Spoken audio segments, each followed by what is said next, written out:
Et voilà, nous sommes en direct donc pour ce webinaire Veto Network avec Ilspet Nutrition. Bonjour à toutes, bonjour à tous. Bonjour Carole qui est avec nous aujourd'hui.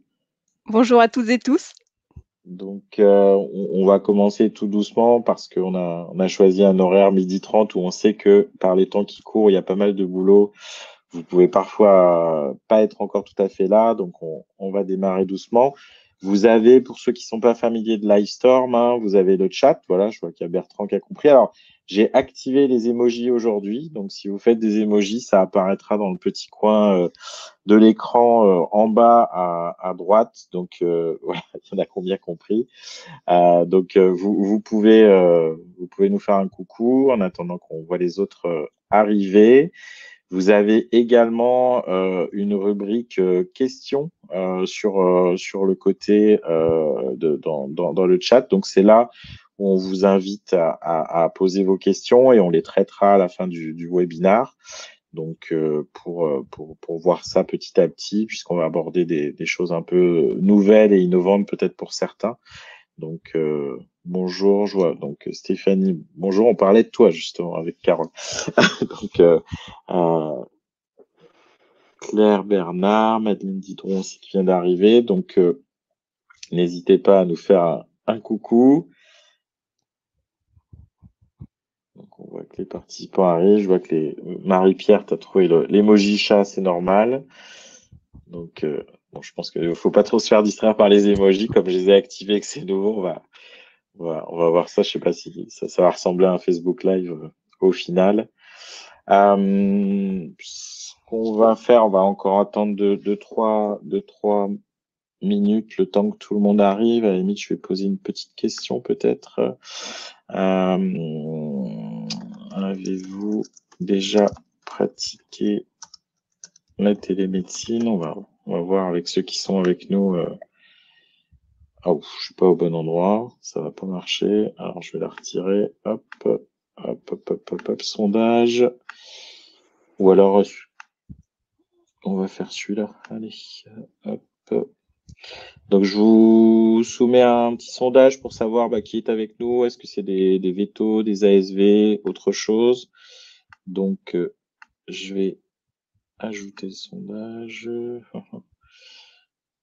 Hop. Donc, êtes-vous... Donc, on va mettre veto, ASV ou autre. Hop. Allez, je soumets le sondage. Je vous laisse y répondre. Donc, c'est assez partagé pour l'instant, les premiers qui ont répondu. Donc, pour ceux qui viennent d'arriver, j'ai lancé un petit sondage sur le côté. Donc, bonjour Mickaël qui vient d'arriver. Salut Seb aussi. Donc, pour l'instant, le petit sondage est assez partagé. On est mixte avec des vétos, des ASV. Donc, c'est très bien parce qu'effectivement, vous verrez que dans cette présentation, il y a des éléments numériques spécifiques plutôt pour les ASV que pour les vétos, même si les vétos peuvent les utiliser. Carole, tu nous expliqueras ça tout à l'heure quand on parlera de ces systèmes de chat pour le suivi nutritionnel ou de visio pour le suivi nutritionnel. Donc ça, c'est bon. Ce qu'on va faire, on va peut-être commencer tranquillement et tout doucement, puisqu'on est déjà quasiment 25. Jean-François qui est là, donc je vois que les gens intéressés par la télémédecine sont présents. Donc, je vais commencer le webinaire. Donc, merci à toutes, merci à tous d'être là. Pour rappel, ça sera, si d'aventure vous deviez nous quitter avant la fin, ça sera disponible en replay pour ceux qui étaient inscrits. Donc aujourd'hui, on va parler de comment digitaliser un parcours de soins vétérinaires. On va voir qu'est-ce que ça regroupe, ce parcours de soins vétérinaires. Et je remercie Ilspet Nutrition et Carole Balin qui sont présents. Et je vais d'ailleurs lui passer la parole quelques minutes pour qu'elle nous explique pourquoi Ilspet Nutrition s'intéresse à tout ce qui peut permettre de digitaliser le parcours de soins. Donc, merci Carole de nous expliquer tout ça. Merci beaucoup Grégory pour cette introduction. Donc je me présente, Carole Balin, je suis vétérinaire et je dirige les affaires vétérinaires chez ILS. Alors oui, cette transformation digitale, elle est bien en route et cela ne va pas s'arrêter. Et le monde vétérinaire, évidemment, il n'y fait pas exception. Alors, dans une clinique vétérinaire, hein, comme d'ailleurs dans de nombreux lieux qui accueillent le public, tout ce qui importe finalement, c'est l'expérience client. Vous voulez que le client, il revienne chez vous le plus souvent possible. Et pour le satisfaire, ce client, il s'agit plus seulement de répondre à ses besoins, mais d'aller toujours au-delà de ses attentes. En fait, c'est l'effet waouh, aller au-delà de l'espérance de ses clients. Ah, et pour ça, il faut se mettre toujours à la place du propriétaire, hein, voir tout sous l'angle du client et pas du vôtre. Donc, qu'est-ce qu'il veut ce client si on parle de, par exemple, si on prend le sujet de la télémédecine, les propriétaires la demandent. Ils sont nombreux à la vouloir et ça paraît tout à fait logique, hein, puisqu'ils l'utilisent pour eux-mêmes. L'association VetIntech aura l'occasion de revenir sur ce sujet, hein, sur cette demande finalement de ces propriétaires. Ça, VetIntech va en parler lors du prochain congrès Numanima en juillet à Nantes, puisqu'ils ils ont mené une enquête avec l'Institut BVA sur ces attentes de ces propriétaires de chiens et de chats. Et vous verrez que ces résultats sont assez incroyables. La télémédecine, ça va bien sûr bien au-delà de la téléconsultation. Il y a de nombreux outils aujourd'hui pour monitorer les animaux, des systèmes d'alerte, pour détecter aussi précocement les maladies et pour suivre en fait finalement ces patients de manière beaucoup plus efficace. Donc on est vraiment en train de passer d'une médecine intermittente, hein, très ponctuelle, à une médecine continue, personnalisée, avec vraiment un lien renforcé avec ce propriétaire. Et évidemment, tout ça, ça passe par des outils digitaux. Alors là, on a décidé de collaborer avec Linkivet sur une solution innovante, un chat métabolique. C'est un scénario de coaching pour les propriétaires, hein, et c'est dans le cadre d'un protocole d'amaigrissement de leur animal. Parce que finalement, cette prescription de métabolique, elle est assez simple, mais ce qui est en revanche beaucoup moins simple, c'est l'observance, hein, le suivi au long cours de ces animaux qui doivent perdre du poids. Donc, avec le chat métabolique, on va envoyer des messages qui sont déjà pré-rédigés, hein, donc tout est déjà dans l'application. Donc, au propriétaire, on envoie des messages tout faits de manière très régulière en se servant de l'application Linkivet. Donc, le propriétaire, il va recevoir des notifications sur son téléphone, tout simplement entre deux rendez-vous, hein, après avoir téléchargé l'application. L'objectif de tout ça, c'est évidemment améliorer l'expérience client, à faire un meilleur suivi de l'animal, mais aussi inciter les propriétaires à revenir en clinique. Et ça, c'est une information qui m'a été communiquée par Linkivet. Ils sont 57% des chats génèrent une demande de consultation visio ou en clinique. Donc finalement, ces outils digitaux, ils nous aident à maintenir le lien avec ces propriétaires. Donc oui, il faut incorporer du digital dans l'expérience client, c'est important et Grégory va nous en parler en prenant des exemples, hein, comment digitaliser ce parcours de soins finalement.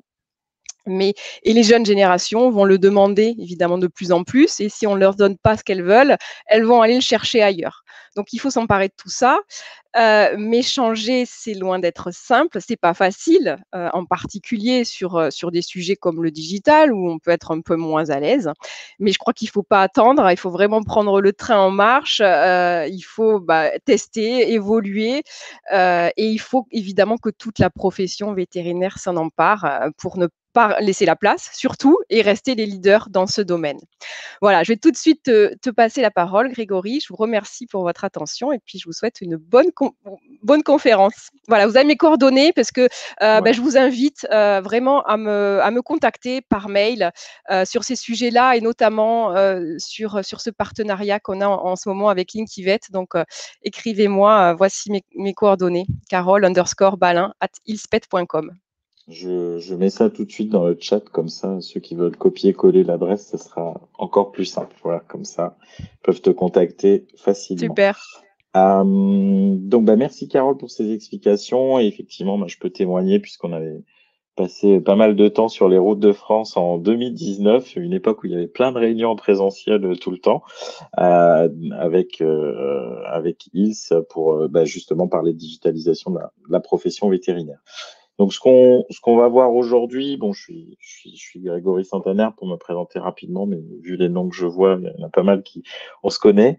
Donc, je suis vétérinaire et aujourd'hui, c'est au titre de Veto Network, surtout ma société de conseil et de formation. Je vous ai mis d'ailleurs dans le chat pour ceux qui veulent suivre l'actu de la e-santé animale, des liens vers les replays des webinaires précédents, puisque c'est pas le premier webinar qu'on fait sur la digitalisation de la profession. Le podcast aussi, avec un épisode qui est sorti hier, où j'ai eu la chance d'échanger avec Oksana, qui est là d'ailleurs. Je crois que je t'ai vu dans les participants, Oksana.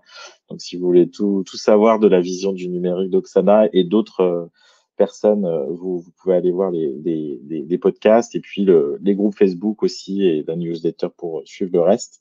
Donc, on va passer au sujet principal et ça, vous pourrez revenir lors du replay. Donc, ce qu'on va voir un peu, c'est comment agissent les internautes. Alors, vu les noms que j'ai vus, vous êtes un peu au courant, mais peut-être faire quelques mises à jour parce que les choses bougent vite et rapidement. Comment et pourquoi on peut attirer leur attention, se connecter à eux.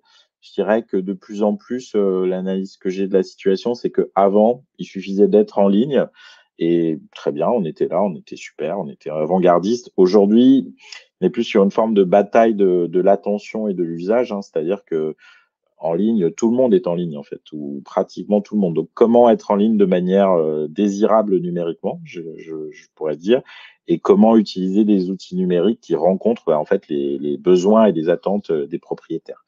Et du coup, on se canalisera un peu sur deux outils, les boutiques en ligne et puis les outils de visio. J'ai volontairement pas mis le mot télémédecine dans ce sommaire. Vous verrez pourquoi.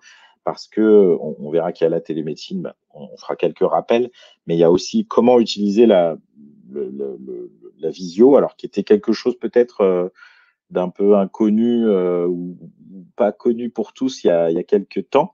Mais je dirais que là, en 1 an et demi, tout le monde a appris à faire une visio ou a fait des visios parce que les circonstances l'ont imposé.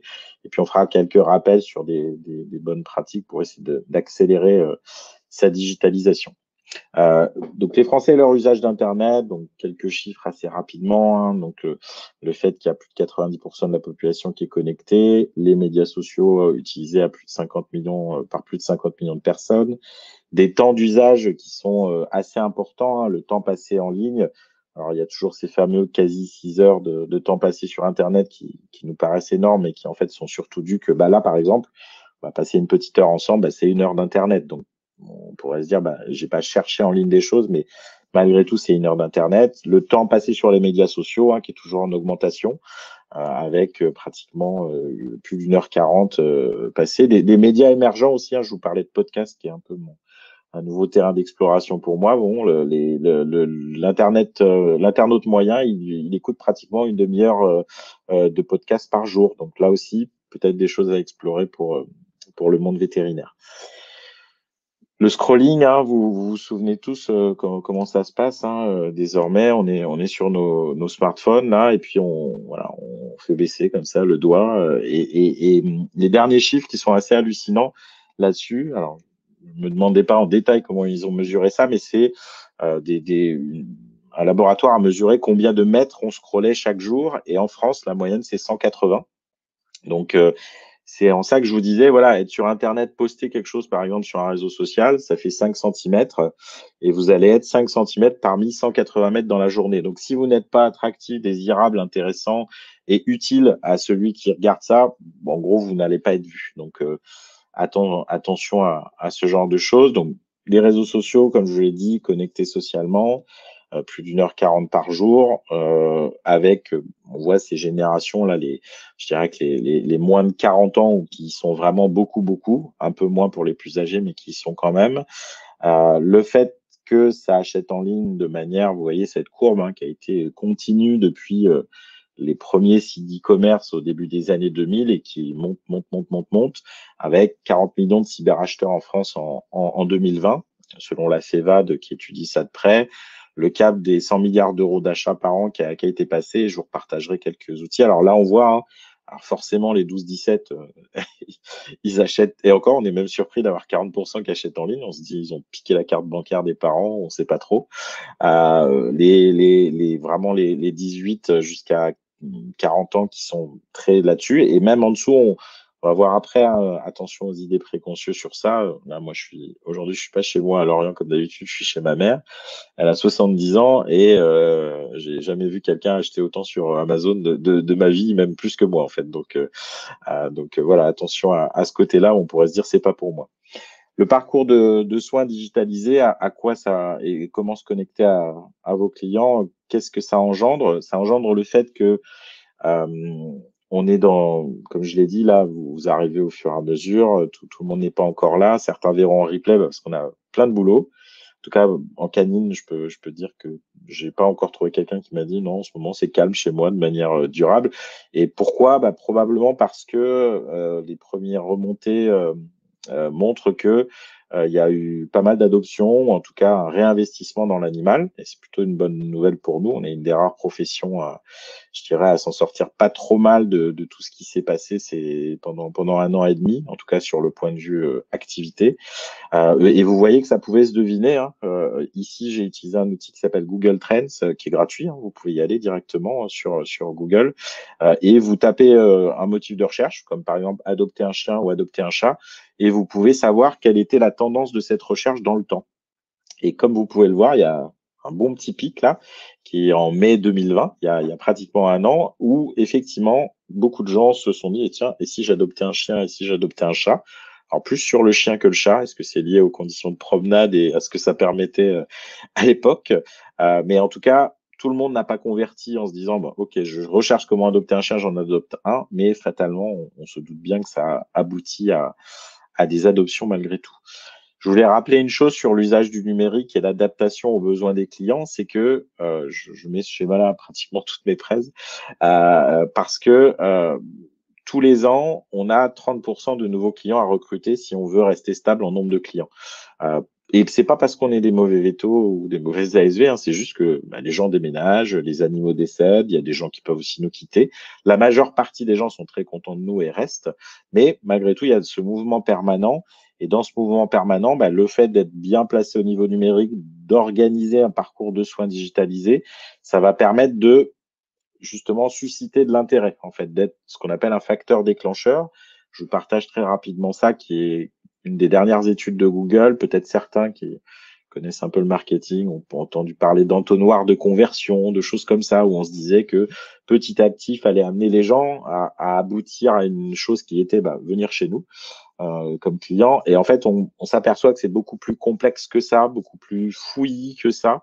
D'où ce nom de Messi Middle, en fait, qui a été nommé par Google, qui est un peu le milieu bordélique, hein, c'est pour ceux qui parlent, qui parlent pas anglais, et où on voit que voilà, il y a l'exposition périphérie, donc ça peut être par exemple ce que vous postez sur les réseaux sociaux, ou le fait que vous proposiez un service de télémédecine, ou le fait que vous ayez une boutique en ligne, les gens vont voir passer, ils vont dire ah tiens ça m'intéresse, ils vont aller voir, puis ils vont explorer ça, ils vont regarder, est-ce que c'est facile à utiliser, est-ce que j'en aurais besoin, est-ce que c'est facile à utiliser, j'en aurais besoin, puis ils vont se balader comme ça, puis à un moment, si c'est bien fait, si effectivement ils en ont besoin, ou en tout cas, ils découvrent ils peuvent en avoir le besoin et que c'est facile à utiliser, ils vont se dire, OK, j'achète, entre guillemets. C'est-à-dire que oui, j'ai envie de faire de la télémédecine avec mon vétérinaire. Oui, pourquoi pas faire ce suivi en visio pour le régime de mon chien. Oui, pourquoi pas acheter en ligne. Finalement, je le fais déjà dans d'autres domaines. Pourquoi pas chez mon vétérinaire. Donc, vous voyez, il y a ce parcours qui est, il faut amener les gens, c'est pour ça que je parle de désirabilité numérique, c'est parce qu'il faut arriver à ce que les gens vous disent, oui, j'ai envie de faire ça et avec ces personnes-là, et de préférence vous.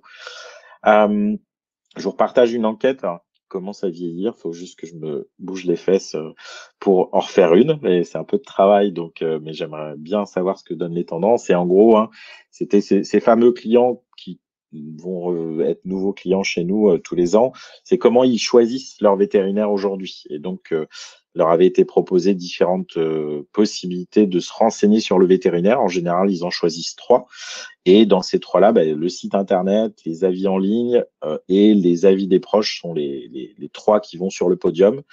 Globalement, on a la recommandation au sens large du terme qui est très importante puisque la famille, les amis restent en 2020 étaient toujours second. Les avis en ligne ont baissé un peu mais restent toujours assez importants. Et le site internet, hein, alors ceux qui sont là, probablement que vous avez un site internet, on va dire, mais pour tous ceux qui n'en ont pas un, enfin, c'est quelque chose qui peut être vraiment important et ça vaut probablement le coup d'investir dedans. Et en plus, je dirais que c'est la plateforme de lancement de tous vos autres services numériques. C'est-à-dire que si quelqu'un arrive sur un site qui est, ou pas de site, bon ça c'est le pire, mais quelqu'un qui arrive sur un site qui est pas mobile compatible, on peut pas lire les propositions, c'est pas agréable à naviguer, bah, le petit bouton ou le lien que vous avez mis pour aller sur votre boutique en ligne ou pour accéder à demander des services de télémédecine ou de visio, bah, ils vont pas le voir non plus. Donc, il faut soigner, soigner ça, en tout cas, si vous êtes intéressé par développer un parcours de soins digitalisés. Je vous remets quelques petites infos aussi hein, sur justement l'influence du site, hein, le fait que ce soit stratégique en particulier pour allez, les moins de 40 ans, on va dire. Je pense que, et ça c'est plus un sentiment qu'une donnée, c'est stratégique en particulier pour le choix de son premier vétérinaire quand on a son premier animal personnel. C'est-à-dire on a ces personnes-là qui ont peut-être allez, 25 ans, ils sont en couple, puis en général, ils prennent d'abord un animal avant de faire d'autres choses, quand ils s'installent, etc. Et là, à ce moment-là, eh ben, ils se retrouvent en position de devoir trouver le vétérinaire de leur animal. Et clairement, ces générations-là, bah, pour trouver le vétérinaire de leur animal, ça va se passer en ligne. Ils vont essayer de voir s'il y a un site internet. Et si le site internet est de mauvaise qualité ou pas présent, bah, on voit que sur les générations, je dirais en dessous de 35-40 ans, ça peut avoir un impact non négligeable sur le fait de choisir ce vétérinaire. Donc ça peut paraître hallucinant, hein, en particulier pour les plus anciens d'entre nous, dont je commence à faire partie, de se dire, bah, c'est fou, quoi. Moi, je pensais qu'être un bon vétérinaire, c'est juste bien soigner les animaux. Oui, mais pour être choisi pour soigner les animaux, bah, il faut aussi avoir un aspect numérique qui soit présentable et désirable. Sur les notes, hein, je passe rapidement, mais je sais que c'est encore un sujet. On a fait un webinar dernièrement que je vous invite à aller voir sur la chaîne YouTube avec Stéphanie Evrard sur le cyberbashing. Oui, les notes comptent et là aussi, les plus jeunes générations, les moins de 40 ans, regardent les notes pour choisir leur vétérinaire. Alors, ce fameux parcours de soins, voilà à quoi il pourrait ressembler. Euh, j'ai pris volontairement un animal à la mode. Hein, pour ceux qui ont suivi les actus, les chats sont définitivement les rois du monde, en France au moins, puisqu'ils ont passé la barre des 15 millions cette année. Donc, imaginons, vous voyez cette grosse flèche en bleu avec le parcours d'un animal chez un vétérinaire. Alors, il y a un parcours qui est assez intéressant et c'est là où je parlais de désirabilité. Hein, c'est la préadoption. C'est-à-dire les gens, ils n'ont pas encore pris de chat. Ils commencent à se dire, tiens, et si on prenait un chat, en fait? Et là, dès cet instant-là, ils vont commencer à chercher des choses. Ils vont taper adopter un chat, je vous l'ai montré tout à l'heure. Ils vont peut-être aller voir est-ce qu'il y a des vétérinaires dans le coin. Ils vont chercher est-ce qu'il y a des chatons adoptés sur Facebook ou sur Le Bon Coin, même si maintenant ça s'est quand même pas mal régulé et c'est moins possible. Et donc voilà, ils vont se renseigner, réseaux sociaux, site internet, recherche Google, des choses comme ça. Ensuite, ils vont avoir ce chaton qui va arriver chez eux. Là, c'est pareil, ils vont continuer à se renseigner, peut-être des articles de blog, s'il y a des chatbots accessibles, je pense au chatbot Ascovet, par exemple, qui peuvent aider à renseigner les propriétaires. Puis, ils vont commencer à se dire, bon, alors on m'a dit qu'il fallait le montrer au moins chez le vétérinaire, ou il faudrait peut-être le vermifuger, ou il a des puces, ou des choses comme ça. Et là, ils vont chercher leur vétérinaire, c'est le moment que je vous ai montré tout à l'heure. Donc là, la fiche GMB, alors c'est Google My Business qui compte beaucoup. Pourquoi pas la possibilité de prendre un rendez-vous en ligne. Puis, une fois qu'il y a ces premiers contacts, la possibilité d'échanger par SMS, par chat. On va en reparler un peu après, car on vous en a parlé. La stérilisation, pourquoi pas commencer à faire de la télémédecine pour le contrôle, des objets connectés qui peuvent s'insérer dans le parcours, le site de vente en ligne aussi qui peut arriver à ce moment-là, lors des premiers moments où ce client vient chez vous pour lui dire bah, on a ce service-là, allez voir, si vous pensez que ça vous intéresse, prenez. Tout ce qui est ensuite rappel tout au long de la vie de l'animal vers le bas de ce cheminement, voilà, les rappels vaccinaux via des SMS et de la prise de rendez-vous en ligne, les téléconsultations qui peuvent continuer, le suivi nutritionnel en visio dont on va reparler. Et puis, ça peut aller même jusqu'à de la télésurveillance via des objets connectés, des applications aussi qui peuvent être utilisées. Quand je parlais de chat pour communiquer, ça peut être en ligne, ça peut être dans des outils particuliers. Tu nous as parlé de Linkivet, mais là, je vois Oksana qui fait coucou. Donc, on a parlé de VetPocket dans une autre présentation récemment. Donc voilà, c'est tous ces outils-là et on voit que tout ce parcours de soins de la préadoption de l'animal jusqu'à son grand âge et même peut-être après, puisque si on va jusque dans l'après, il existe des cimetières virtuels pour animaux. En fait, ça existe aussi. Donc, vous voyez, on aurait pu continuer la flèche de manière pratiquement discontinue. Le numérique est là et présent, hein, à travers sites internet, réseaux sociaux, messagerie sociale, prise de rendez-vous en ligne, chatbot, la télémédecine sous toutes ses formes, on va dire, que ce soit de la simple visio ou de la réelle télémédecine. Donc, il y a vraiment la possibilité d'habiller ce parcours de soins pour répondre à cette envie, en particulier pour simplifier, de ces moins de 40 ans, mais ça déborde largement de ça. Et pas oublier une chose, hein, on pourrait se dire, oh, moi, je veux pas de ce système-là, ça représente qu'une petite part de mes clients. Attention à ce point de vue-là, qui est peut-être basé sur des idées préconçues. Statistiquement, les moins de 40 ans, c'est 50% de nos clients. Alors, à moins que vous ayez vraiment une clientèle particulière, dans un endroit où il n'y a pas d'Internet, où il y a une communauté résistante qui a décidé de se rassembler, il y a des chances quand même que ce genre de service puisse leur plaire. Ça compte aussi, alors je vais parler d'un client très particulier, mais comme c'est vraiment le sujet à la mode et j'y suis dedans aussi puisque je recrute aussi actuellement pour Anikoun. D'ailleurs, si vous êtes ou si vous connaissez un ou une vétérinaire qui s'intéresse aux médecines complémentaires, écrivez-moi. On a une super équipe, on a besoin de recruter dans ce domaine-là. Donc vous voyez, hein, ces autres formes de clients que sont les recrues qu'on voudrait attirer chez nous, bah, pour eux aussi le numérique compte, puisque bah, quand ils trouvent une petite annonce, la première chose qu'ils vont faire à 97%, hein, c'est pas rien, ils vont voir le site internet. Donc souvent, moi, je croise des consoeurs confrères qui me disent j'ai du mal à recruter. Donc, ça, comme tout le monde, la première question que je leur pose, c'est est-ce que tu as un site internet en fait? Parce que si on n'a même pas de site internet, vu comment il offre en ce moment, on est disqualifié d'emblée. La réputation qui compte aussi, hein, pour la marque employeur, donc le fait d'être attractif avec des données toutes récentes d'une thèse, je vous ai mis la citation en bas là, de Audrey Le Breton à Lyon, qui a été soutenue l'année dernière, qui indiquait que 64% des étudiants ont avoué être influencés par la réputation en ligne d'une clinique, qu'elle soit bonne ou mauvaise, lorsqu'ils cherchaient un stage ou un emploi. Donc oui, le parcours de soins et la présence numérique comptent pour être attractif à la fois auprès des clients, bah, ceux qui nous amènent les animaux, et un autre type de clients qui sont les recrues qu'on voudrait voir venir chez nous. Alors, on va s'intéresser je vais revenir un peu en arrière, mais dans mon fameux parcours de soins que je vous ai montré, je sais plus, je suis en train de me mélanger les pinceaux, voilà. On va s'intéresser à deux choses en focus, hein, je vous l'avais dit dans le sommaire. Le site de vente en ligne, on va faire un petit point dessus, c'est probablement moins nouveau et ça commence à rentrer dans les mœurs. Mais je voulais vous partager quelques éléments dessus. Et puis peut-être dans ceux qui sont présents, il y en a qui ont des questions. Alors pour les questions, j'en profite, hein. Je fais une petite pause avant de partir sur la suite.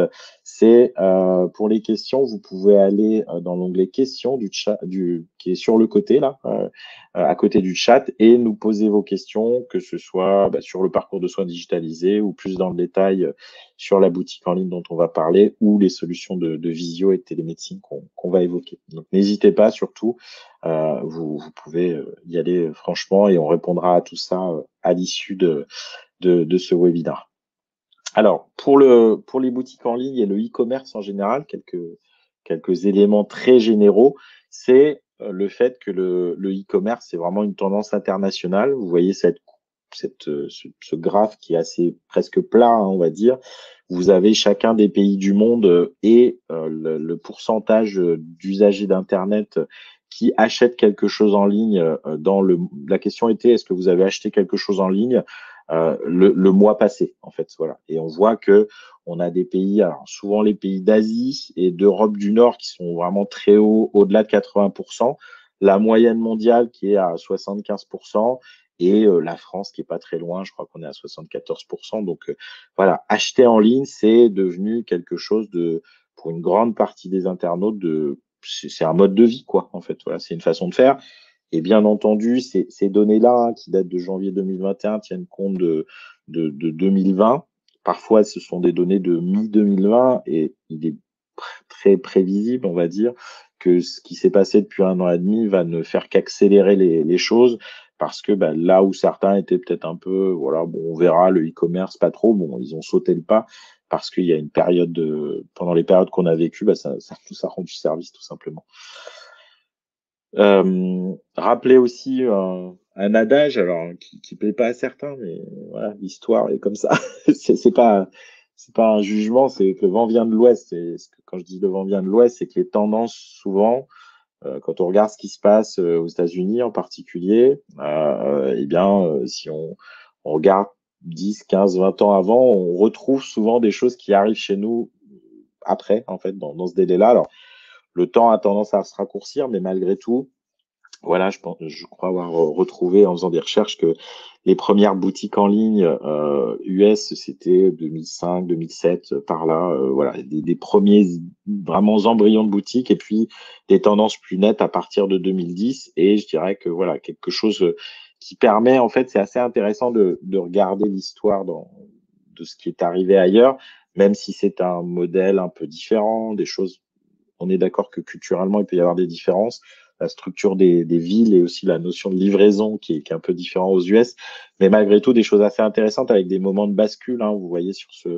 ce graphe qui est à gauche en bas, qui dit que voilà, dans l'année 2018, il y a les ventes, comment dire, physiques d'aliments thérapeutiques qui ont baissé de 8% dans les endroits physiques.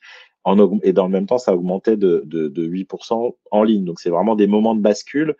Et un autre point qui est assez intéressant, qui est souvent une question quand je discute avec des consoeurs, confrères ou même ASV sur ce sujet-là, qui disent, mais oui, mais moi j'ai aligné mes prix, donc c'est bon, j'ai pas besoin de boutique en ligne.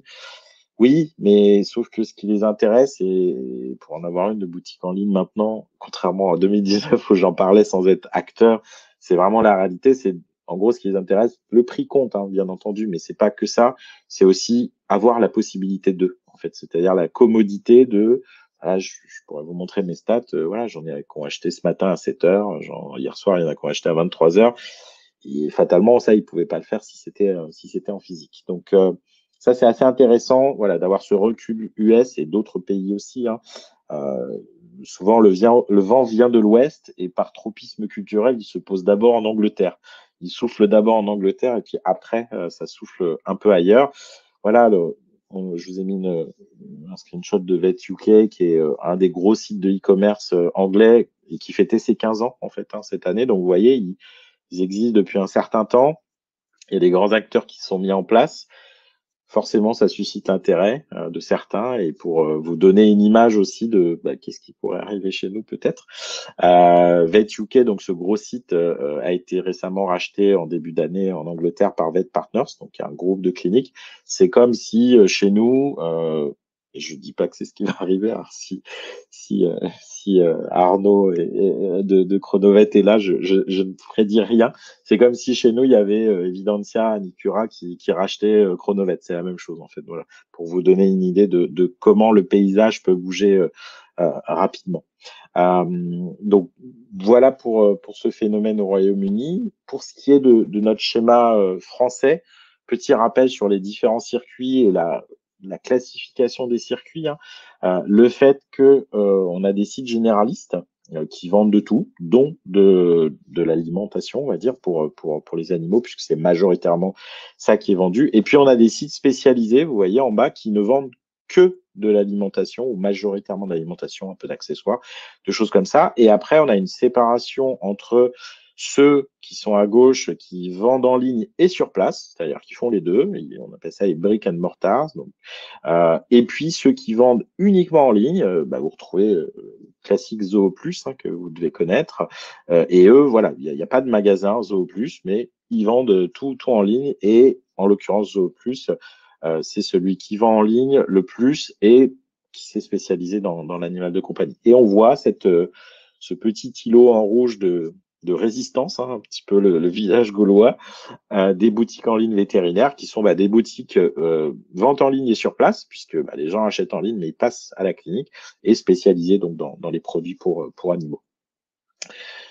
L'e-commerce, au final, hein, c'est une évolution qui a bouleversé le marché français, je dirais, en 5 ans. Je crois que Chronoed, de mémoire, c'est 2015, hein. Et donc, où on est passé en une trentaine d'années de quelque chose où bah, les gens voulaient un sac d'alimentation thérapeutique. Il fut une époque où même c'était que chez le vétérinaire et que il y a 35 ans, je dirais peut-être.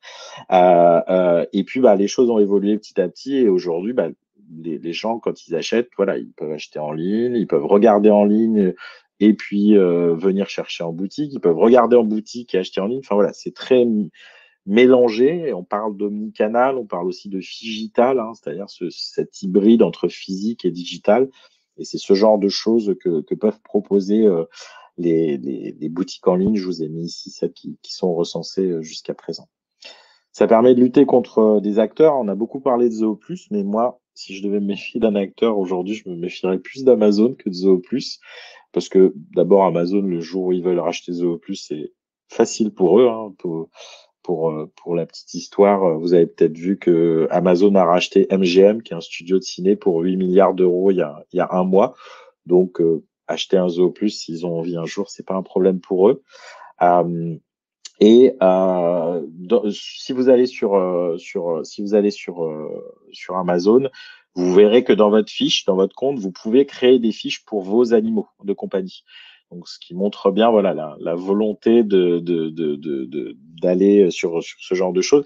Amazon est déjà un très gros vendeur aux États-Unis pour le marché des animaux de compagnie. Donc, il n'y a pas tellement de raisons qu'ils n'en viennent pas à faire quelque chose de similaire, comment dire, je vois des questions qui sont arrivées de la part de Juliette, donc n'hésitez pas, hein, j'en profite, je fais une petite pause pour dire si vous avez des questions, posez-les dans l'onglet questions et on y reviendra ensemble à la fin. Donc voilà, les acteurs existants, les nouveaux acteurs à venir, ça permet de lutter à armes, allez, peut-être pas tout à fait égales parce qu'Amazon ils sont costauds, mais en tout cas d'avoir des armes. Quelques éléments concrets, dernier chiffre en date, hein, voilà, environ un tiers des établissements français qui ont un site de vente en ligne, ça fait environ 2000 cliniques. Alors, je ferai vraiment le distinguo entre avoir un abonnement pour un site de vente en ligne et l'exploiter vraiment à fond. On a toujours, c'est pas une baguette magique, hein, c'est-à-dire que c'est pas parce que vous allez prendre l'abonnement que les gens vont se précipiter. Ça demande un travail de communication pour que ça se fasse. Le panier moyen de commande, il est en général entre 50 et 60 euros TTC, avec un nombre de commandes par mois qui est d'une vingtaine par équivalent temps plein vétérinaire. Alors, ça peut vraiment varier, hein. Nous, chez nous, on est plutôt à 40 à 50 par mois par équivalent temps plein vétérinaire. Donc, quand on s'investit fort sur la com, ça marche. Beaucoup d'achats sur mobile, hein. Dans 40% des cas, les gens achètent sur mobile. Donc, ça, c'est vraiment la commodité, hein. Je suis en pause le midi dans ma voiture. Ah bah tiens, oui, les croquettes pour le chien, bim, bim, bim, sur mon smartphone et c'est réglé en 3-4 minutes si tout va bien, voire même peut-être moins. Avec des pics d'achat, mais justement les pics d'achat entre midi et 2, et puis après 20 heures en semaine, et le fameux pic du dimanche soir où en général les gens se disent ah, qu'est-ce que je dois faire de ma semaine. Je vous prie de m'excuser, mais je sens que ça s'assèche, donc je bois un coup. Donc voilà un petit peu quelques éléments concrets. Et je voulais rappeler hein, pour les boutiques en ligne les risques en fait je lis beaucoup de conversations là-dessus, je partage beaucoup sur ce sujet parce que c'est un sujet vraiment intéressant et le fait de ne pas évoluer, il y a quand même quelques risques, hein. Les prix, alors même si certains ont fait beaucoup d'efforts pour s'aligner, mais voilà quand parfois on maintient des prix avec 30 euros de différence, c'est pas acceptable pour les gens, quoi. En fait, ils vont pas aimer ça. Et j'en parlerai dans mon troisième point. Le fait qu'on a quand même une forme de perte de récurrence de fréquentation avec des visites bah, qui deviennent uniquement médicales. Et il n'y a pas ce passage régulier qui permet de peut-être discuter, prendre des nouvelles, peut-être aussi, mais je ne l'affirmerai pas parce que personne n'a jamais démontré des ventes ou des actes additionnels qui existeraient. Et puis le troisième point, et pour moi c'est le plus important, et j'en parlerai après quand je parlerai de chez nous et que je témoignerai en direct, c'est le risque de contamination. En fait, la création d'un doute, c'est-à-dire que quelqu'un qui s'aperçoit que, et je vais prendre les mots qu'ils utilisent à eux, ils se sont fait entuber de 20 euros pour le même sac par le veto et l'ASV, du coup ils mettent tout le monde dans le même panier, bah, qu'est-ce qu'ils risquent de penser des autres choses que vous seriez amené à faire en fait, hein. C'est-à-dire, voilà, vous allez vous dire, il faudrait faire un bilan complet avec une prise de sang, une radio, que sais-je. Il y en a pourtant, bah, je pense que le risque, c'est d'avoir des clients qui avant auraient dit, bah, pas de problème, docteur, je vous fais confiance et qui n'auraient pas même pensé à discuter et qui là pourraient risquer de se dire bah, que ça allume un petit neurone dans le cerveau du doute et de se dire, bah, oui, donnez-moi le devis, puis je vais en parler à ma femme ou mon mari ou que sais-je, ou mon conjoint, et au final, bah, de peut-être aller demander à la concurrence ce qu'il en est. Donc ça, je pense que c'est quelque chose qui est important. Et l'autre conséquence délétère qui est aussi dans le domaine du psychologique, c'est plus sur l'équipe. C'est-à-dire le risque d'avoir une équipe plombée moralement par le fait d'aller se battre sur un terrain sans avoir d'armes, quoi, en fait. Donc, alors qu'on va voir que dès qu'on utilise cet outil-là, c'est vraiment assez intéressant. Attention aux idées préconçues pour ceux qui sont hésitants, je remets ça. Et j'ai parlé tout à l'heure de l'âge des usagers.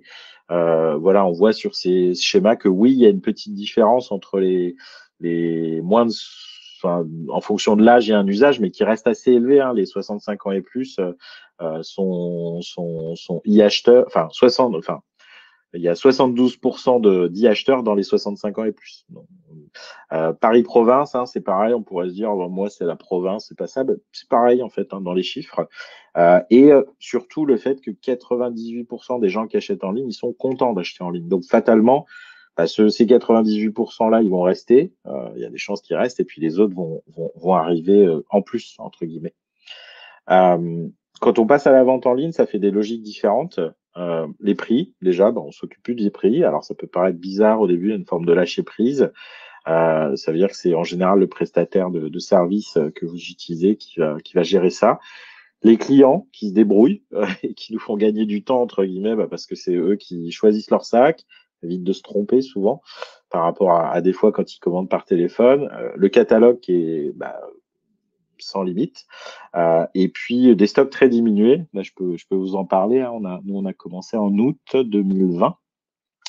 Et quand on a fait le bilan au 31-12, on avait déjà nos stocks d'Alim qui étaient divisés par deux. Donc le comptable était content et nous aussi. Et puis ce temps gagné sur les commandes, parce que bah, quelque part les propriétaires font une partie du boulot. Et puis la troisième partie qui est psychologique et qui concerne l'équipe, hein, c'est-à-dire que voilà, avant, moi j'en ai parlé avec mes associés, nos salariés vétos, nos ASV, bah, tout le monde avait arrêté de parler d'Alim parce qu'ils savaient que ils allaient, au moment où ils allaient annoncer le prix du truc, ça allait pas bien se passer, les gens allaient être mécontents. Et de toute façon, la probabilité qu'ils aillent acheter juste après le premier sac, et même parfois, vous savez, ces gens qui notent sur le post-it pour dire bah, je vais me renseigner, et puis en fait, ils l'achètent ailleurs. Ils prennent bien votre recommandation, mais ils n'achètent pas chez vous. Donc ça a vraiment provoqué un gros soulagement, on va dire, dans l'équipe. Et du coup, tout le monde qui s'est remis à parler d'Alim. Alors, ça demande souvent à rebosser ses gammes et même les gammes qu'on connaît pas. Parce que bah, du coup, parfois, on va arriver dans la livraison des produits qui sont de qualité, mais qu'on n'a pas l'habitude d'utiliser. Donc, ça nous fait aussi retrouver une forme d'indépendance, parce que pour avoir déjà parlé avec des propriétaires lors d'enquêtes ou de choses comme ça, voilà, quand ils arrivaient dans une clinique et qu'il y avait une étagère pleine de marque A et un petit peu de marque B, bah, quand on leur propose la marque A, ils peuvent pas s'empêcher d'avoir une petite musique dans la tête qui dit bah oui, on me la propose parce qu'elle est là, quoi, en fait. Donc ça c'est pas inintéressant aussi en termes de positionnement du vétérinaire.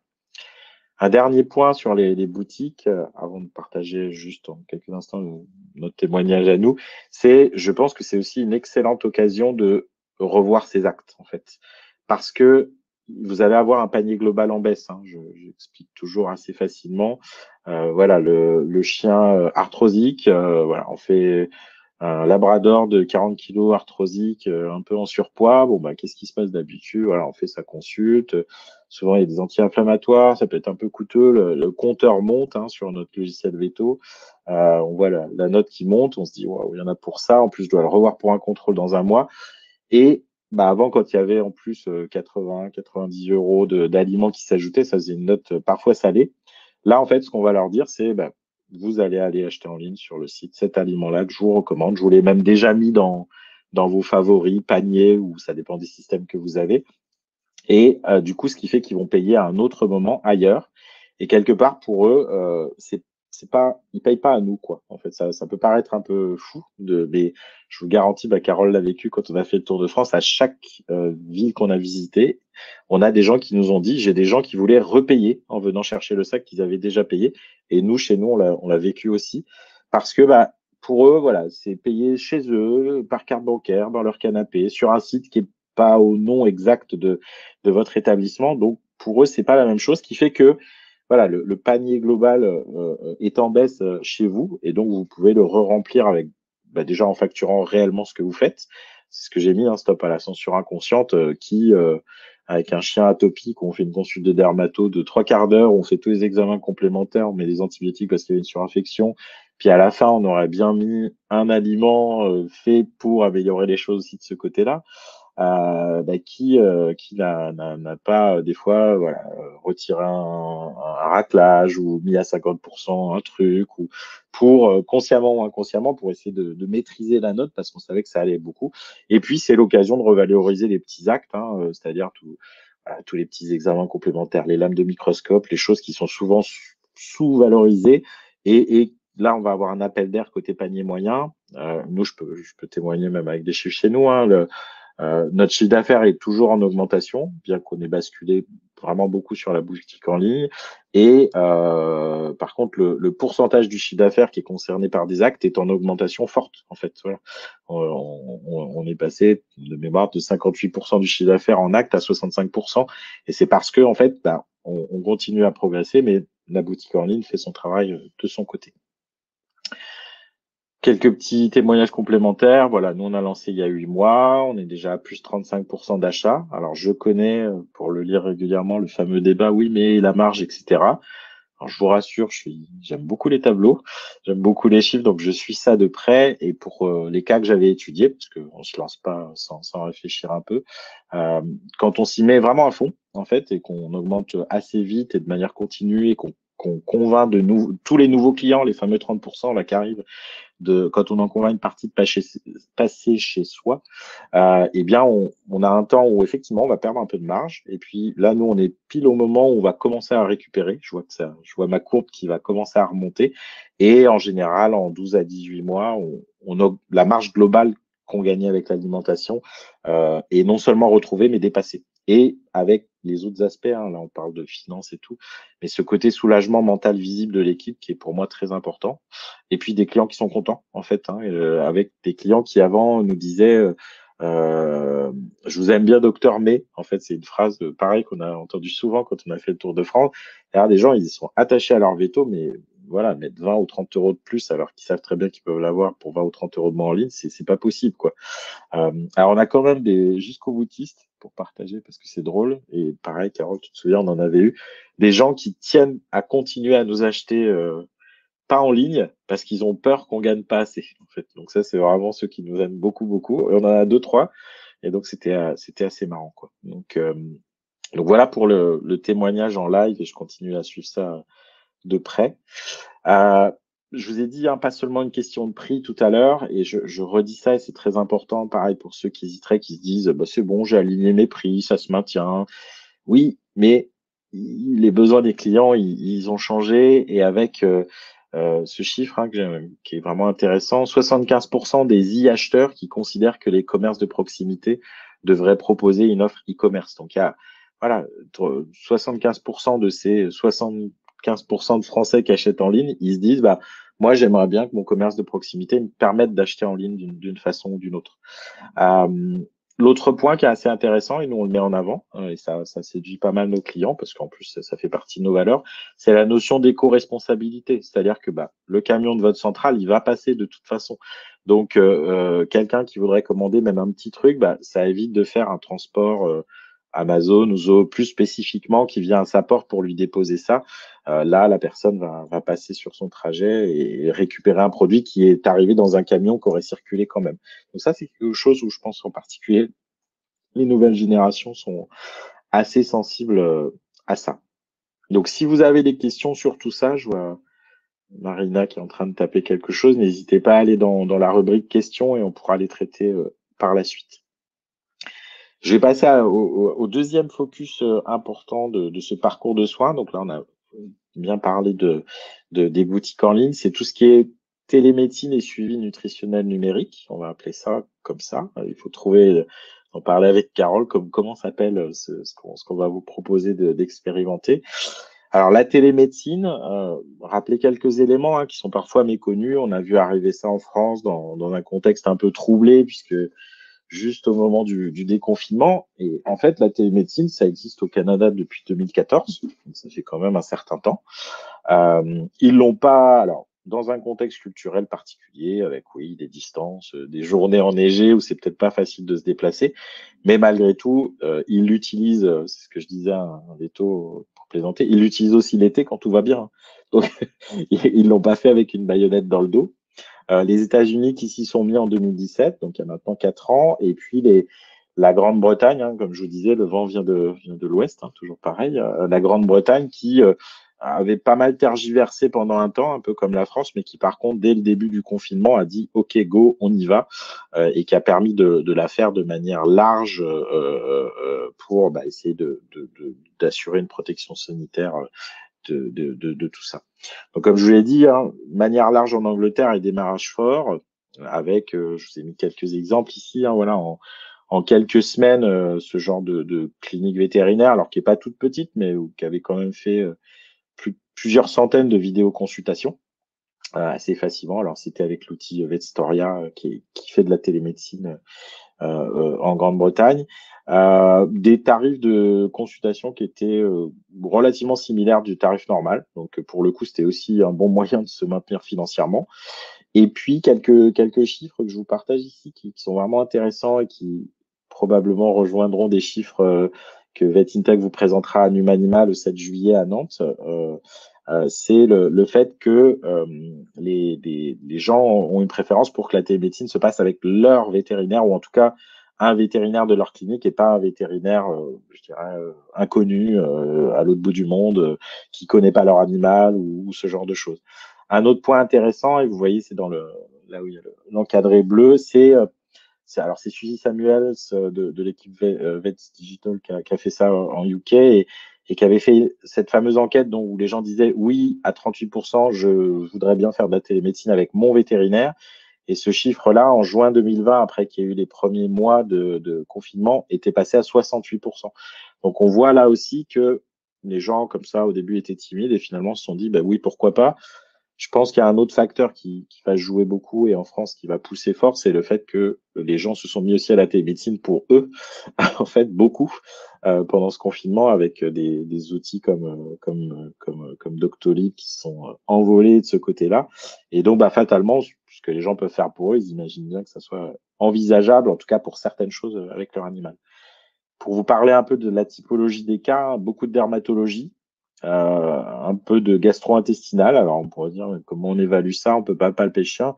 Oui, c'est vrai, on peut pas palper le chien. On est bien d'accord et ça ne fera jamais ça. Par contre, on peut avoir un aspect dermatologique. Il y a quand même des cas de dermato qui peuvent être simples et qui peuvent rassurer le propriétaire comme ça. Gastro-intestinal, oui, on peut pas palper le chien, mais par contre, on peut bien filmer des crottes et ça donne déjà pas mal d'infos. Ce qui est d'ailleurs souvent une info qu'on n'a pas en clinique, parce que avant que les gens vous ramènent le petit sachet, on l'a pas. Donc, c'est quelque part la télémédecine, ça va nous. Il y a des choses qu'on n'aura pas, mais il y a des choses qu'on aura en plus. Donc, c'est plus un apprentissage de ça. Et quand on va parler de suivi nutritionnel, on va voir effectivement le pendant que ça peut apporter. Voilà, je passe rapidement les rappels un peu chaotiques en France, le fait que c'est très partagé. Et d'ailleurs, probablement dans ceux qui sont là, il y en a qui sont pour et il y en a qui sont horriblement contre. Et il faut juste en parler et fixer des limites. Quelques rappels rapides sur les différents actes. Alors là, je parle bien de télémédecine, donc c'est à pratiquer par un vétérinaire. C'est une expérimentation pendant 18 mois. Donc, on parle souvent, au final, on parle de téléconsultation vétérinaire. C'est souvent ça, la régulation médicale vétérinaire un peu. Le reste, c'est un petit peu plus anecdotique parce que c'est des cas particuliers, mais c'est surtout à ça qu'on s'intéresse. Il y a quelques prérequis ordinaux. Voilà, faut être inscrit au tableau de l'ordre, faut avoir déclaré son activité, faut déclarer tous les actes, alors avec quelques chiffres un peu surprenants qui ont été communiqués récemment par l'ordre, le fait que depuis un an, il y aurait eu uniquement, si on se réfère à ce système-là, 600 cas de télémédecine déclarés. Alors, je suis persuadé par d'autres moyens de connaissances, et en particulier l'étude VetIntech, qu'il y en a beaucoup plus que 600, mais que simplement, voilà, probablement la lourdeur du système de déclaration a fait que certains vétérinaires se sont dispensés de faire cette déclaration pour chaque cas. Je pense en particulier à l'usage de la télémédecine dans des cas de suivi de cicatrisation, d'une stérilisation, par exemple, ce genre de choses. C'est vrai que c'est un peu contraignant, même si le process n'était pas trop lourd d'aller faire ça à chaque fois. Il y a des prestataires qui sont disponibles. Voilà, vous pouvez aller les visiter. Chacun ses particularités. Et je dirais pas que voilà, c'est pas une question. Souvent on me dit c'est quoi le mieux en fait. Bah ça dépend ce que tu veux faire en fait. Ça dépend comment tu veux pratiquer. Donc faut se renseigner.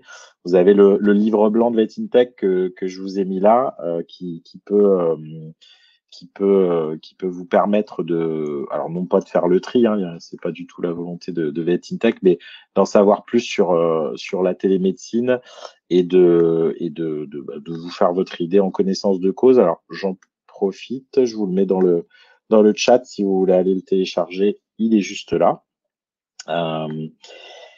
Protocoliser les téléconsultations, voilà, vous retrouverez ça dans le livre blanc, c'est une volonté de dire attention, c'est un peu comme la boutique en ligne, et de manière générale, les outils numériques ne sont pas des baguettes magiques, ça demande, Carole nous parlait au tout début de changement, en fait, voilà, quand ça change, faut un peu se préparer, sinon c'est plus désagréable, donc faut un peu préparer ça, voir comment vous allez le faire chez vous, et du coup, bah, voilà, le but là, et à la limite, si on a vu qu'il y avait des ASV, hein, ça peut être intéressant d'avoir vos réactions même dans le chat.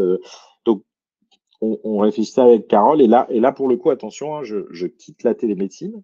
Donc, ce n'est plus de la télémédecine. C'est juste l'usage d'un outil de visio, en fait, qui serait, par exemple, utilisé par les ASV dans le cadre d'un suivi nutritionnel. Alors, qu'est-ce que ça change par rapport à maintenant? Les suivis nutritionnels, actuellement, ils se passent de plusieurs façons, hein. C'est soit on fait revenir l'animal, un peu contraignant quand même, hein, en particulier pour les chats, dont on sait que ce genre d'aller-retour, ils sont pas super fans. Soit j'ai connu, moi, des suivis nutritionnels téléphoniques, en fait, hein, c'est beaucoup comme ça que ça se fait, un petit coup de fil, comment ça se passe, est-ce que déjà ça lui plaît, est-ce qu'il y a un changement, est-ce que la transition s'est bien passée, comment ça marche, enfin voilà, et on peut avoir comme ça plusieurs contacts sur souvent, ben, Carole pourra nous préciser, mais c'est le premier mois qui est un peu clé, hein, pour engager les choses, voire même le premier, deuxième, parce qu'il faut qu'il y ait un réachat pour vraiment qu'on soit dans une démarche pérenne. Et donc, bah, l'idée, c'est d'enrichir ces outils, enfin ces actions qui existaient déjà, hein, le fait de faire ce suivi, de l'enrichir grâce à la visio. Donc, alors pas une consultation ni du suivi médical puisque c'est réalisé par un ou une ASV. Donc fatalement, ça ne peut pas être ça. Mais voilà, un accompagnement avec des outils comme la visio ou les messageries. Hein, Carole vous a parlé du chat qu'ils ont mis en place avec Liquivet pour aller plus loin et faire ça de manière plus engageante. Comment ça peut se passer en fait, hein, ce suivi, c'est effectivement un contact en visio qui fait que c'est un peu plus convivial. Là, c'est comme aujourd'hui, voilà, vous nous voyez, on est là entre guillemets, on est avec vous. La possibilité de voir l'environnement de l'animal, hein, qui est probablement quelque chose d'intéressant. On sait tous que voilà, il y a des dispositions de gamelles, de choses comme ça, l'accès à la nourriture qui peut peut-être être plus ou moins confortable pour l'animal, peut-être la typologie de la gamelle aussi, hein, tout bêtement, hein. Voilà, de voir qu'on a une gamelle qui permet au chien glouton d'aspirer tout trop facilement, bah, peut-être donner un petit conseil par rapport à ça. Ça permet aussi de, voilà, la personne qui accepte d'avoir ce suivi nutritionnel, d'avoir rendez-vous avec vous, bah, fatalement, on l'engage plus. Ça permet aussi de peut-être même aller jusqu'à, on en parlait avec Carole, une observation fine des pratiques alimentaires, c'est-à-dire, enfin, on a tous, j'allais dire, on a tous connu, mais en tout cas, moi, j'ai connu des suivis nutritionnels où au bout d'un moment, on se dit, bah, mince, cet animal-là, il maigrit pas, alors qu'on fait tout bien, quoi. Il y a quelque chose qui va pas. Et voilà, de faire remplir peut-être le gobelet en direct, en live, chez les gens pour se rendre compte que bah, ce fameux gobelet, hein, vous connaissez la tactique où au lieu d'être rempli à ras-bord, il y a le petit monticule et qui en fait est un bon 10-15% de trop, ou ce genre de choses-là, ou le gobelet qui finalement est pas visé au bon endroit. Donc, toutes ces choses-là, en fait, qu'on peut faire aussi en clinique, hein, mais on les fait en live chez les gens. Ça permet aussi même de voir juste alors ça, souvent d'une semaine à l'autre, c'est un peu court, mais sur plusieurs mois, voilà, des photos de l'animal prises du dessus, hein, pour avoir un petit peu un score corporel, visuel en tout cas. Voilà, toutes ces actions-là vont permettre d'avoir des gens qui vont probablement être engagés, qui vont se dire, OK, je fais pour mon animal, et on sait qu'il y a une proportion grandissante de la population où bah, c'est un membre de la famille. Donc, ils ont envie de faire les choses bien pour, si on leur fournit des outils qui en plus sont un peu ludiques, hein, parce qu'il y a ce côté-là. Alors, vous retournerez voir le livre blanc, faut s'organiser, parce que peut-être que Minou, il va pas vouloir se faire prendre en photo au moment où il mange ou pris du dessus. Donc, il y a un petit peu d'organisation à faire, mais il y a des outils. Et donc là, on parle de visio, mais avec du chat aussi qui permet, à travers des questions, est-ce que ça va bien, est-ce qu'il a bien mangé, est-ce que ça lui plaît, qu'est-ce que vous en pensez? Enfin voilà, de rester en contact, et plutôt que de faire comme on faisait avant, voilà, on vend ou on recommande un sac, et puis bah après, il y a le là, quoi, hein, et on voit 6 mois ou un an plus tard, quand on revoit l'animal en consultation, que bah, ça a marché ou pas. Et on sait très bien qu'en particulier dans le cadre de la gestion du poids, hein, par exemple, c'est quelque chose qui est pas simple à mettre en place. Intéressant aussi pour tout ce qui est chronique, je pense à l'arthrose, où on sait qu'on a des aliments qui marchent vraiment bien pour ça.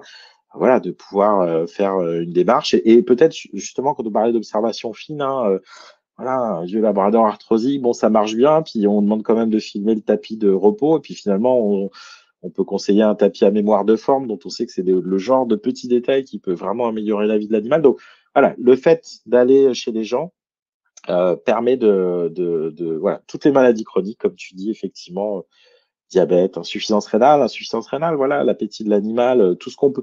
On sait très bien que, je prends le cas de l'insuffisance rénale chez le chat, c'est une maladie de combat permanent, en fait. Voilà. C'est-à-dire que si on peut gagner un petit pourcent d'efficacité parce que bah, la gamelle, elle était à côté du lave-vaisselle, et que finalement, c'est peut-être pas un bon endroit, et qu'en la déplaçant de 2 mètres, bah, elle est un endroit plus calme, et le chat va aller peut-être plus manger.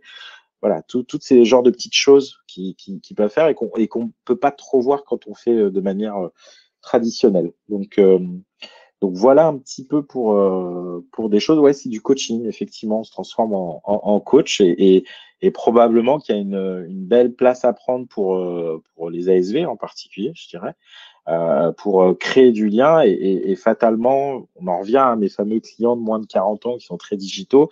Vous imaginez une clinique qui propose ce genre de service, bah, l'attachement que ça peut créer, parce que, bah, à moins que tout le monde fasse pareil autour, mais je pense c'est pas pour demain. Mais ceux qui vont créer ce genre de choses un peu disruptives, bah, fatalement, vont avoir un effet d'attraction sur ces clients qui auront envie d'être coachés. Effectivement, le mot est bon, quoi. J'ai parlé d'entraînement, voilà. Moi, je vous conseille, si vous vous lancez dans la visio, la télémédecine, même si maintenant on est vraiment tous beaucoup plus familiers. Voilà, quand on avait écrit le livre blanc avec l'équipe VetIntech, on avait beaucoup insisté sur cette histoire d'entraînement, parce qu'on était en mai 2020. Je dirais que là, un an plus tard, on est tous plutôt bons en visio, mais malgré tout, un petit peu d'entraînement. Prendre en main les outils. Alors, plutôt, il y a des outils professionnels pour ça. Tu nous as parlé de Zenkivet avant, il y en a d'autres. Mais en tout cas, peut-être faire comme si on était client, en fait. Donc, c'est-à-dire des premiers essais où on se dit, bah, tu vas aller chez toi, puis on va faire comme si on faisait une séance de coaching, entre guillemets, nutritionnel, et on va voir ce que ça donne. Ça, pour que ça marche, faut en faire souvent, quoi. En fait, c'est pareil. Je vous parlais de la boutique en ligne, là, se lancer à moitié, ça n'a pas de sens. Faut y aller à fond, de manière systématisée. Donc, ça veut dire que bien se préparer, et quand on est prêt, à chaque fois qu'on vend un sac d'un aliment qui concerne une maladie chronique, bah, demander, est-ce que ça vous intéresserait de, voilà. Et voyez, les gens vous diront, non, non, je me débrouille tout seul. Mais je suis sûr qu'il y en a qui vont dire, ah oui, ah, on pourrait faire ça, ah, ce serait cool. Bah oui, j'aimerais bien, quoi. Alors, bien sûr, euh, et ça, c'est le manager qui parle, et moi, c'est un de mes dadas, vous allez accorder du temps, vous allez utiliser des outils qui vont avoir un coût, donc, fatalement, ça doit valoir quelque chose, quoi. Voilà. Et quand on voit, voilà, les gens qui prennent des packs, des suivis, des choses comme ça doit valoir quelque chose. Alors après, comment on le fait, comment on le propose, là, je dirais que c'est vraiment, j'ai pas voulu faire de proposition d'offre, parce que ça dépend comment vous fonctionnez. Est-ce qu'on inclut ça dans un pack? Est-ce qu'on fait ça à la séance? Est-ce qu'on fait un service sur 1 mois, 2 mois, à la demande, au volume. Est-ce qu'on ouvre une séance de chat et ça a un coût et c'est un peu illimité? Là, franchement, faut que vous réfléchissez. Par contre, voilà, le seul message que j'avais à faire passer là-dessus, c'est surtout pas gratuit. Voilà, y a pas de raison que ça le soit. Il va y avoir de la compétence mise en œuvre, de l'accompagnement. Ça va provoquer du bien-être en étant suivi au propriétaire et probablement à l'animal aussi. Donc ça n'a aucune raison d'être offert, oui, parce que peut-être dans un pack, et là c'est votre offre, mais pas gratuit. Quelques éléments de conclusion. Donc, je vois qu'il y a quelques questions, on va y revenir après. Je dirais plus généraliste, hein, alors, pour certains d'entre vous, peut-être ce dont on vient de parler, c'est familier. Peut-être même vous l'avez mis en place dans vos cliniques. Alors, peut-être pas le suivi nutritionnel. Alors, si quelqu'un le fait, euh, mais si quelqu'un fait déjà ça en suivi nutritionnel, ça m'intéresserait à la limite. Ne sois pas ou soyez pas timide, mettez dans le chat, oui, nous on fait ça chez nous. Et auquel cas, peut-être même inviter sur scène pour partager s'il y a de quoi, un micro et tout ce qu'il faut. Donc là, les éléments de conclusion, c'est plus généraliste, c'est-à-dire si vous n'êtes pas encore très familier de ça, vous êtes venu un peu en curieux en vous disant ouais, ok, bon, parcours de soins digitalisés, je vois pas trop de quoi ça parle.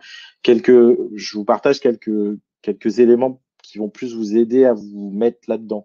Et avec dedans la notion de la culture numérique du monde vétérinaire, elle est en progrès, hein, ça va, on avance. Il y a des actions qui font qu'on avance, mais on a encore du travail, donc probablement il y a la nécessité de développer la culture numérique de toute votre équipe. Donc, ça veut dire aussi, même dans la façon de recruter, moi, maintenant, nous, dans nos profils de poste, c'est marqué ouvertement que voilà, il faut être à l'aise avec ces outils-là et voire même avoir une appétence pour. Et puis faites des essais, quoi. Devenez usager. Là, je vous disais avec la télémédecine, la boutique en ligne.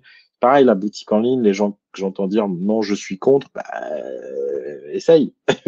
Voilà, au pire, si ça marche pas, mais pareil pour la télémédecine.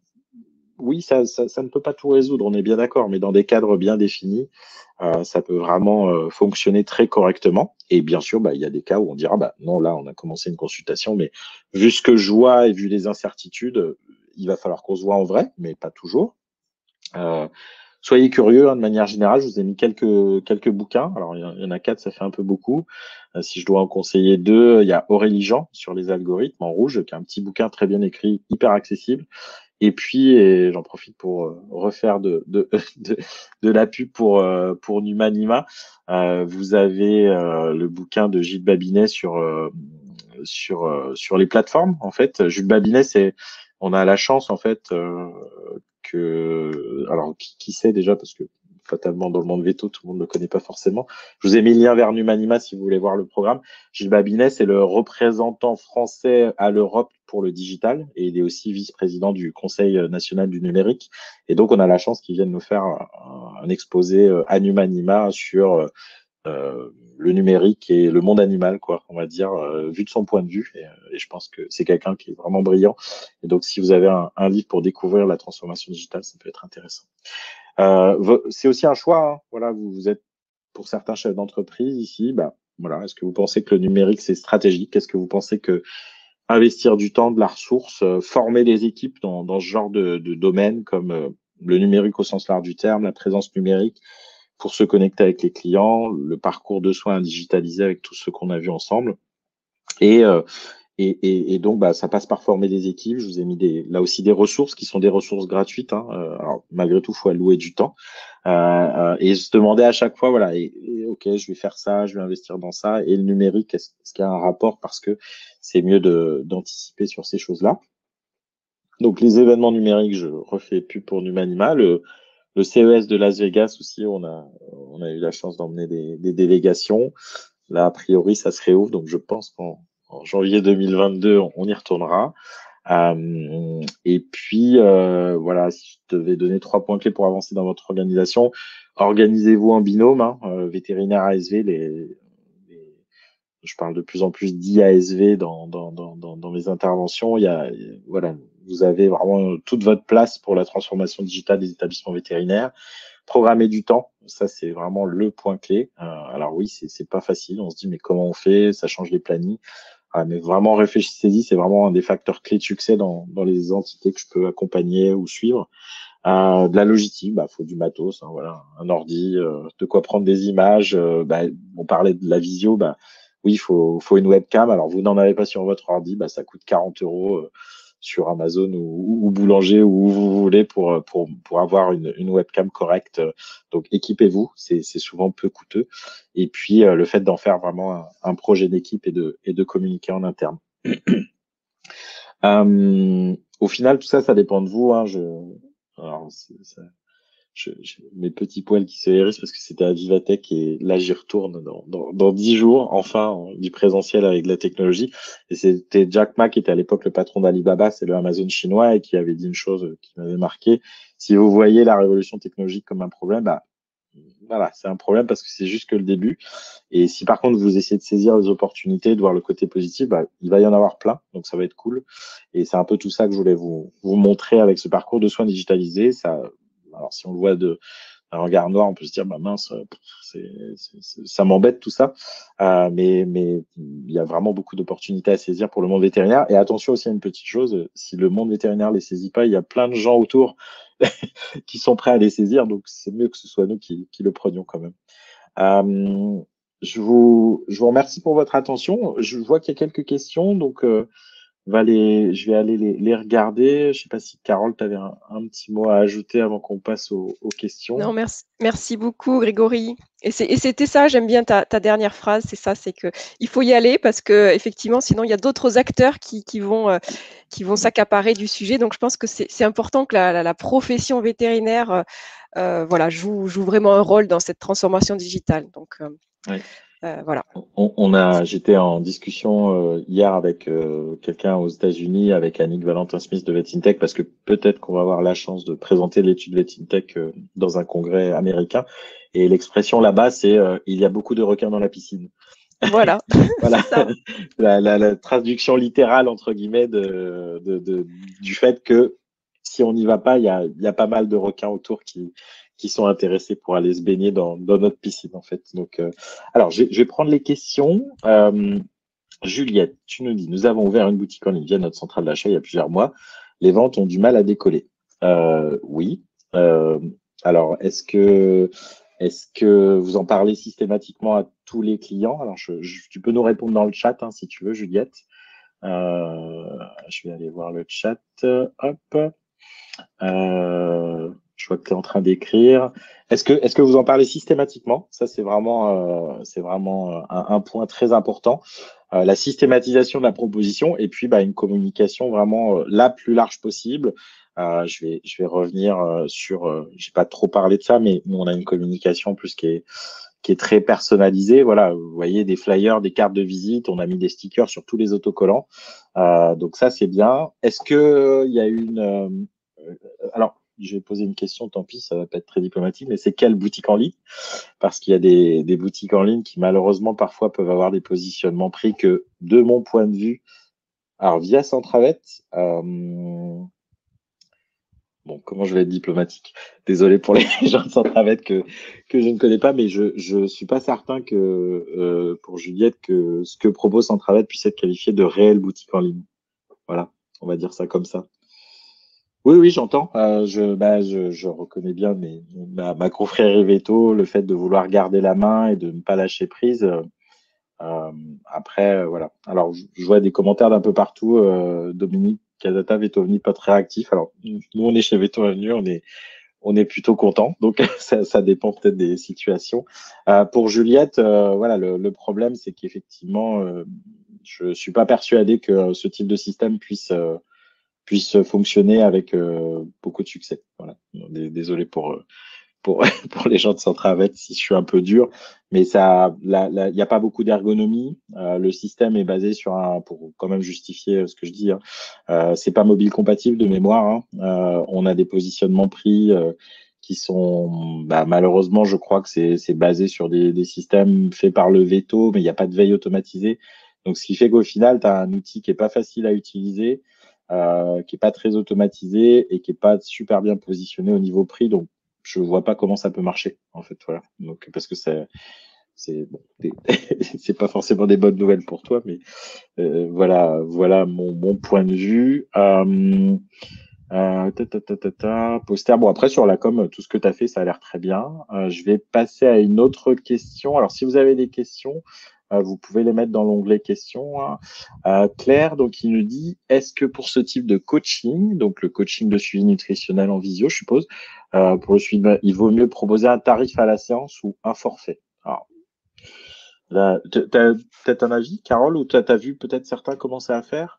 Alors, en tout cas, la visite de contrôle, hein, parce qu'en fait, en faisant ce système de chat avec ses propriétaires, finalement, on s'aperçoit que ça va déboucher sur une consultation, ce qui n'était pas forcément le cas avant. Et donc, on va la faire payer, cette consultation à J30, à J60, lorsque ce propriétaire va revenir, hein, ou lorsqu'on fait une visio. Tout ça, ça va être payant. J'ai pas d'avis très tranché sur est-ce qu'il faut proposer un package dès le départ ou est-ce qu'on fait payer voilà, de manière régulière. Ça, je n'en sais rien. C'est des aspects psychologiques. C'est pas facile de répondre à ça. Oui, je pense que effectivement c'est compliqué de dire le mieux c'est ça parce que ça dépend aussi beaucoup quand même de la culture de la clinique quoi. Il y a des cliniques où effectivement il y a beaucoup de choses qui sont packagées. Je pense en particulier à des cliniques qui feraient par exemple des plans de santé. Bah oui, fatalement c'est assez légitime de le mettre dans le plan de santé, peut-être en rajoutant quelques euros et ça passera tout seul comme ça. Il y en a d'autres qui sont moins à faire ça, donc probablement que c'est moins pertinent. Là, comme ça, intuitivement, ce qui me viendrait, on n'a pas encore fait chez nous, mais si je devais faire ça chez nous, j'aurais tendance peut-être effectivement à proposer une offre avec suivi pendant un mois pour qu'il y ait quand même de l'engagement, parce que je me dirais bon bah si on fait juste une séance la prochaine fois, bon quelle valorisation pour cette séance unique, est-ce que la personne va avoir l'intérêt, voilà peut-être un peu voilà, peut-être quelque chose avec on vous ouvre un chat, par exemple. Ça, c'est pendant un mois et il y aura une séance de visio au bout d'une semaine, puis une autre 15 jours après. Comme ça, sur le mois, on a un espèce d'accompagnement mixte, à la fois en synchrone. C'est ça aussi, hein, synchrone, c'est la visio, c'est-à-dire on est ensemble en même temps. Et en asynchrone, les gens vont mettre des mots sur le chat ou ils vont recevoir des messages automatiques. Et quelque part, ça va occuper l'espace de différentes façons. Et ça, je pense que ça peut être suffisamment attractif par le côté mixé, en fait, pour que ça ait une valeur relativement significative, hein. Il faut quand même prévoir le temps que ça va prendre à faire. Et alors là aussi, à faire selon vos calculs chez vous, mais normalement, chacun chez soi pourrait avoir une idée de la valeur d'une minute d'ASV et de la valeur d'une minute de veto. Et dans un monde normal, on ne doit pas travailler à perte. Donc, ce qui veut dire qu'on doit faire ces petits calculs. Donc, voilà un peu pour quelques pistes peut-être. Très bonne question de Stéphane et ça rejoint la notion du temps. Stéphane qui nous dit, as-tu une idée du temps nécessaire pour un suivi sur quel créneau horaire? Alors, il y a plusieurs questions dedans. Alors, le temps nécessaire pour un suivi, c'est là où je pense qu'il est intéressant de s'entraîner à blanc, de faire des répétitions, parce que ça va permettre de créer votre système et de dire, bon, voilà, notre ASV va se mettre en contact en visio. Il y a peut-être 2-3 minutes avant pour revoir le dossier pour savoir un peu de quoi on va parler. Puis peut-être, voilà, qu'est-ce qui se passe dans le script, entre guillemets, de ce coaching-là. Donc moi, je pense que voilà, en donnant des pistes, c'est le côté prendre des nouvelles, savoir comment ça se passe au niveau appétence. Peut-être, on disait où est la gamelle. Voilà, ça peut être la On est en train première de fois, travailler dire. là-dessus, hein, notamment avec Voilà, Maud Clavel. Donc, on est super. en train de Ouais, faire quelque chose de très, très protocolisé. Donc, ça, super. pour tous ceux que ça intéresse, hein, je vous invite vraiment à me contacter puisque voilà, tout ça, ça sera protocolisé et vous aurez tous les outils dans les mains. Et puis après, à vous de l'adapter aussi en fonction de ce que Ouais. vous faites dans vos cliniques, hein. Mais Je vous remets l'email de Carole dans le chat et moi, la effectivement, c'est super. recommandation, en tout cas, c'est à J30. L'ASV peut vraiment s'en occuper. Et là, quand on parle de tarifs, peut-être, voilà, la consultation classique, c'est à 40 euros. Et là, ce, ce moment-là de suivi, c'est peut-être la moitié, voilà, 20 euros. Ça dure tant de temps, entre 20-30 minutes, voilà. Mais effectivement, ça a un prix et il faut bien sûr le faire payer. Et les propriétaires sont prêts à le faire. Voilà. Il ne faut pas penser que Alors, euh, pas tous, mais il y en a une proportion, c'est sûr que oui. Donc, et Stéphane disait sur quel créneau horaire, et ça, c'est une question intéressante en fait. C'est-à-dire que on va probablement, et moi, dans différentes entités vétérinaires que j'accompagne actuellement, on sent que c'est vraiment ça. Avant, on avait une clinique qui était un peu coupée en deux, quoi. C'est-à-dire, il y avait le devant, le derrière, donc l'accueil, la chirospie, enfin voilà, tout ce qui se passait derrière, et puis les consultations des vétos et les chires des vétos. Je pense qu'il faut commencer à imaginer un autre un autre endroit qui n'est pas un endroit puisque c'est en ligne qui serait, je dirais, digitalisé et un endroit où il y aurait une présence de la clinique, y compris à travers certains de ses membres. Et donc, ça veut dire qu'il faut effectivement prévoir du temps pour ça. Donc, ça veut dire aussi, même si on va plus loin, du temps et des lieux pour ça, en fait. Ça veut dire que si vous êtes en train de construire une clinique, mon petit truc, un studio, entre guillemets, ou quelque chose de cet ordre-là, enfin un endroit où on peut s'isoler pour faire une visio, présenter un webinar, par exemple. Voilà, ce genre de choses est probablement utile et pertinent à penser. Et ça veut dire qu'effectivement, moi, je vois, j'ai mon équipe d'ASV, voilà, elles sont prévues le matin en chir ou à l'accueil, l'après-midi en hospi ou ceci, cela. Il faut probablement prévoir d'autres types de créneaux qui soient en dispo pour des choses numériques. Et là, on parle du coaching nutritionnel, mais ça peut être aussi gérer les avis, publier des choses, entrer en contact avec la communauté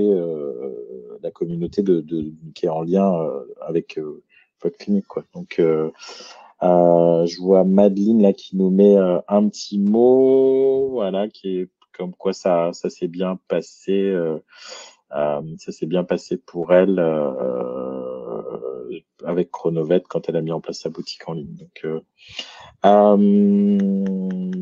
je ne sais pas s'il y a encore des questions. Je vous laisse peut-être une petite minute s'il y a une dernière question, une remarque dans le chat. Je vais retourner là. Je vous ai mis pas mal de liens dans le chat aussi pour vous abonner à une newsletter si vous voulez être au courant des prochains webinaires. Je peux vous annoncer le prochain parce que on communique demain dessus, mais je vous donne une petite exclue pour la trentaine de personnes qui sont encore là. On se retrouve le jeudi 24 juin pour un webinaire particulier et j'espère que vous serez là, vous allez voir pourquoi. C'est comment les nouvelles technologies peuvent faire le bien. Alors, les Américains appellent ça à l'américaine Tech for Good. Et donc, j'ai invité Céline Porret, Guillaume Condamin de Vétéricare. Donc, si vous ne connaissez pas Vétéricare, vous venez de le découvrir.